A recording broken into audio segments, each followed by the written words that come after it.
Bismillahirrahmanirrahim.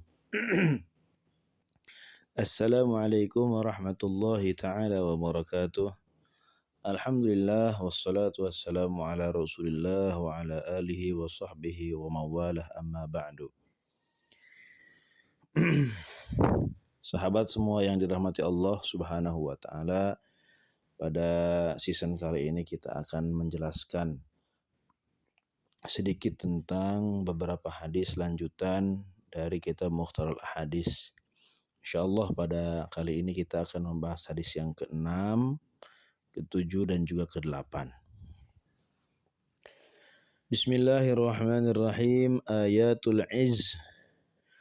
Wa qulil hamdulillahilladzi lam yattakhidh waladan wa lam yakul lahu syarikun fil mulki wa lam yakul lahu waliyyun minadh dhulli wa kabbirhu takbira. Shadaqallahul azim. Surat Al-Isra ayat 11. Ayatul izz, ayat keagungan, ayat keperkasaan, yaitu ayat atau surat Al-Isra ayat 11. Nah, di sini Rasulullah Shallallahu alaihi wasallam menjelaskan tentang beliau menunjukkan ayat yang mana isi kandungannya itu mengandung keagungan atau keperkasaannya Allah,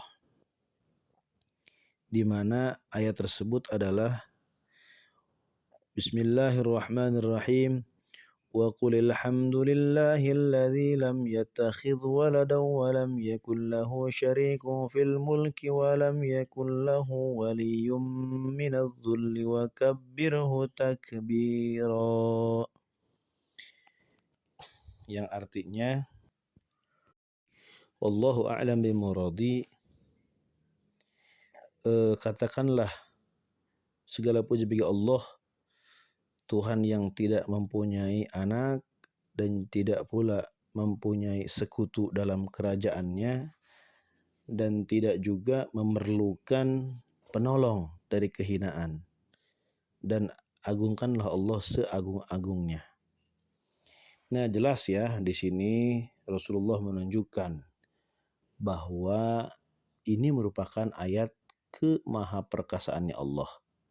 Karena isi dari ayat tersebut menunjukkan bahwa Allah tidak mempunyai anak, yang mana anak itu merupakan sesuatu hal yang mungkin sangat diidam-idamkan oleh seorang makhluk. Karena Allah Khalik, ya, maka Allah tidak memerlukan anak. Yang mana anak, ketika makhluk tidak mempunyai anak, maka dia merasa tidak atau bisa kurang sempurna kehidupannya, tidak ada penerus dan lain sebagainya. Tapi Allah Subhanahu wa taala itu tidak membutuhkan anak, tidak mempunyai anak dan tidak memerlukan anak. Kemudian walam yakul lahu syarikun, dan juga Allah tidak memerlukan sekutu fil mulki, dalam kerajaannya. Artinya Allah tidak butuh pembantu, tidak butuh wakil, menteri-menteri dan lain sebagainya. Allah tidak membutuhkan. Beda halnya dengan manusia. Manusia meskipun dia seorang raja yang gagah perkasa, hebat, tidak ada tandingannya, tapi tetap ketika dia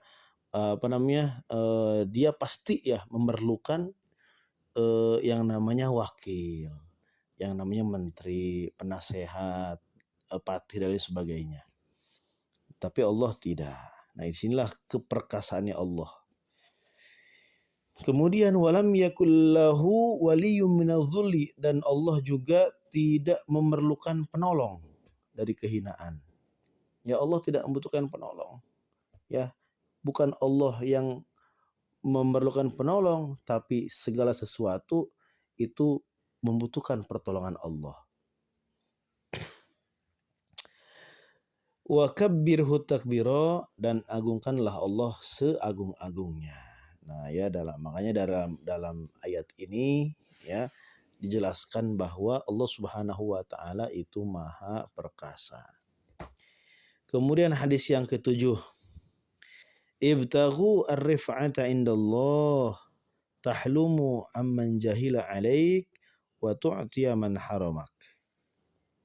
Ibtaghu, carilah, ar-rif'ata indallah, kemuliaan di sisi Allah, ya. Tahlumu amman jahila alaik, dengan cara apa? Yaitu dengan sayang aris kepada siapa? Kepada orang yang zalim kepada kamu. Ketika ada orang yang zalim kepada kita, tapi kita sayang kepada dia, ya, dia menzalim kita, kita berbuat baik kepada dia, maka balasan bagi orang tersebut adalah mendapatkan rif'ah di sisi Allah Subhanahu wa taala, mendapatkan kemuliaan di sisi Allah Subhanahu wa taala. Yang kedua, cara mendapatkan rif'ah dari Allah adalah wa tu'tiya man haramak, memberi kepada orang yang pelit kepada kamu, kata Rasul.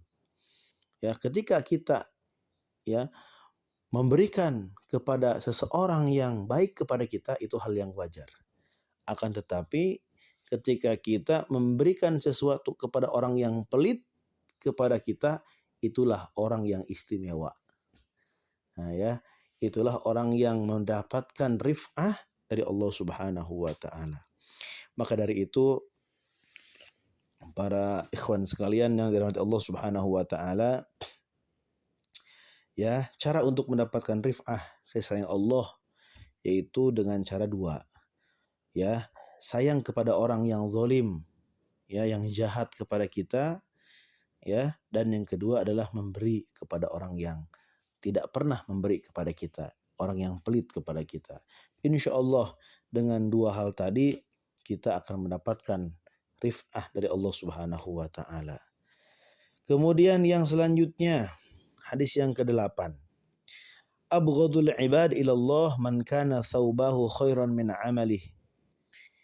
Hamba-hamba yang Allah, ya, hamba-hamba yang paling Allah benci adalah orang yang bajunya lebih bagus daripada amalnya. Bajunya terlihat indah tapi amalnya tidak indah. Bajunya terlihat bagus tapi amalnya sangat buruk. Siapa mereka? Antakuna thiyabuhu thiyabal anbiya wa amaluhu amalal jabbarin.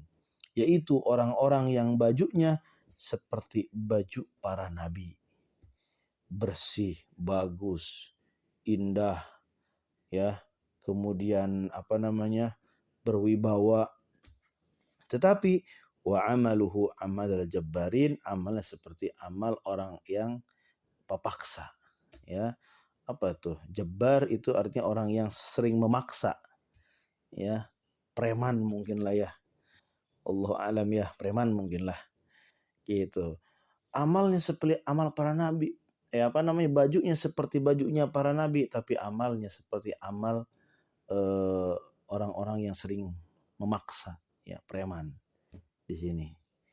Maka itu adalah hamba Allah yang sangat Allah benci. Nauzubillah min dzalik. Mudah-mudahan kita semua diberikan taufik dan hidayah oleh Allah Subhanahu wa taala sehingga apa yang kita pakai dengan apa yang kita amalkan itu sesuai, ya. Baju kita bagus, maka amal kita pun bagus. Tapi baju kita jelek, tetap amal kita harus bagus, ya. Wallahu a'lam. Mungkin banyak sekali kekhilafan dan kekurangan. Al-Fakir mohon maaf yang sebesar-besarnya, ya. Wal afu minkum. Wassalamualaikum warahmatullahi wabarakatuh.